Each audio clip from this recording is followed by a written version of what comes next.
এই রান্নার চ্যানেলে। আজকে আমি নিয়ে চলে এসেছি, দেখতে পাচ্ছেন, ট্যাংরা মাছ দিয়ে আজকে একটি রান্না করব। আশা করি সবাই ভালো লাগবে। তা দেখুন, আমি ট্যাংরা মাছগুলোকে কেটে ধুয়ে পরিষ্কার করে নিয়ে চলে এসেছি। এই দেখুন, যা যা উপকরণ লাগবে খুবই সিম্পল, সবার বাড়িতে এগুলো থাকে আশা করি। এই যে দুটো পেঁয়াজ, কাঁচা লঙ্কা, তারপর টমেটো, ধনেপাতা, এগুলো আমাদের গ্রামে সবার বাড়িতেই আশা করি থাকে। মোটামুটি বড় এগুলোকে অনেকে অনেক নামে বলে। তাহলে চলুন, এগুলো দিয়ে আমি আজকে একটি রান্না করবো, দেখুন সবার ভালো লাগে কিনা।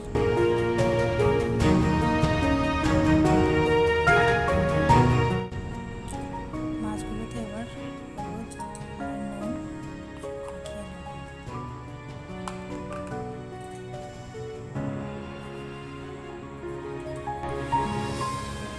এবার কড়াইয়ে তেল দিয়ে দিচ্ছি। একটু বেশি পরিমাণে তেল দিতে হবে, মাছগুলো ভাজা হবে।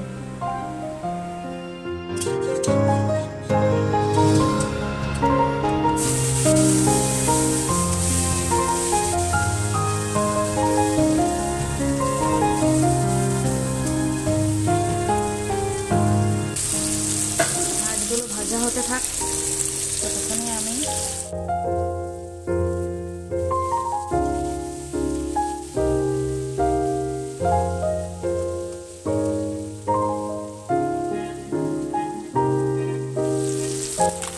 মাছগুলো ভাজা হয়ে গেছে। এবার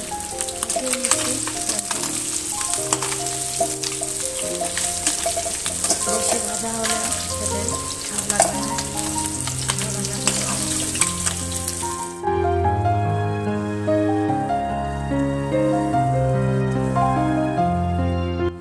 এই মাছ ভাজার তেলে এবার দিয়ে দিচ্ছি দুটো তেজপাতা আর একটি শুকনো লঙ্কা। মাছ ভাজা হতে হতে আমি এদিকে পেঁয়াজগুলো গ্রেট করে নিয়েছি। পেঁয়াজ, কাঁচা লঙ্কা, একটু আদাও গ্রেট করে নিয়েছি। এবার দিয়ে দিচ্ছি পেঁয়াজ বাটা।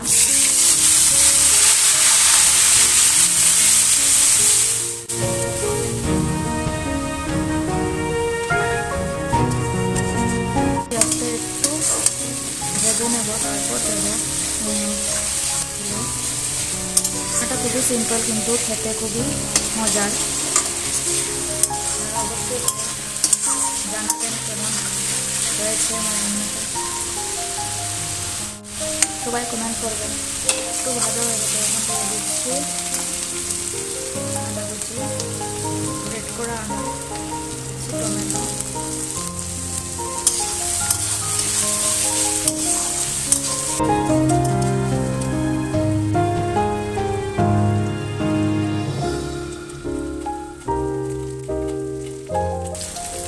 এবার স্বাদ মতো নুন দিয়ে দিচ্ছি, একটু দেবো।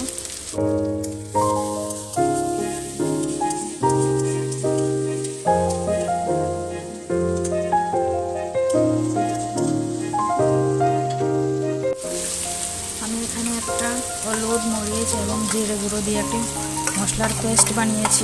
এখন এটার মধ্যে দিয়ে দেবো, পেঁয়াজের মধ্যে।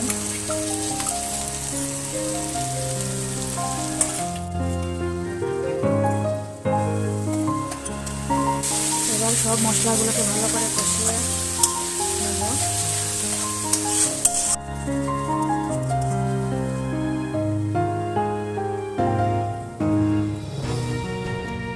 মশলাটা কষানো হয়ে গেছে, রান্নাটা অনেকই সিম্পল, যারা রান্না পারে না তারাও করতে পারবে। আমার রান্না যদি আপনাদের ভালো লাগে তাহলে প্লিজ অবশ্যই আমার চ্যানেলটাকে লাইক অ্যান্ড সাবস্ক্রাইব করবেন। আমার রান্না যদি আপনাদের ভালো লাগে অবশ্যই ঘরে খেয়ে আমাকে জানাবেন কেমন। এখন এটার মধ্যে জল দিয়ে দিচ্ছি। বেশি জল দেব না, কারণ এটার গ্রেভিটা একটু গাঢ় থাকবে, বেশি ঝোল পাতলা হবে।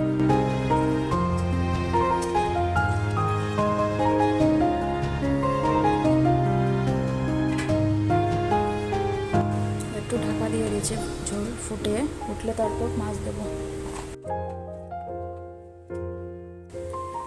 দেখুন বন্ধুরা, আমার ঝোলটা ফুটেছে, এবার মাছগুলো ছেড়ে দেবো।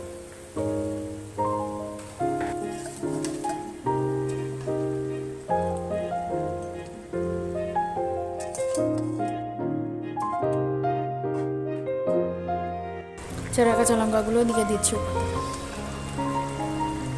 এবার ঢাকা দিয়ে রাখবো কিছুক্ষণ জাল হোক।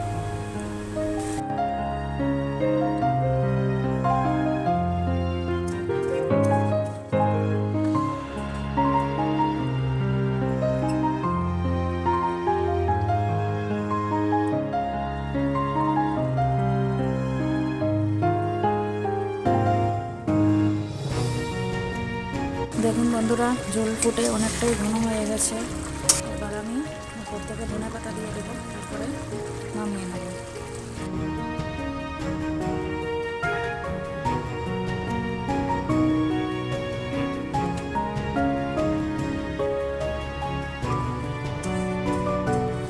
কেমন হয়েছে রান্নাটা অবশ্যই জানাবেন আপনারা সবাই।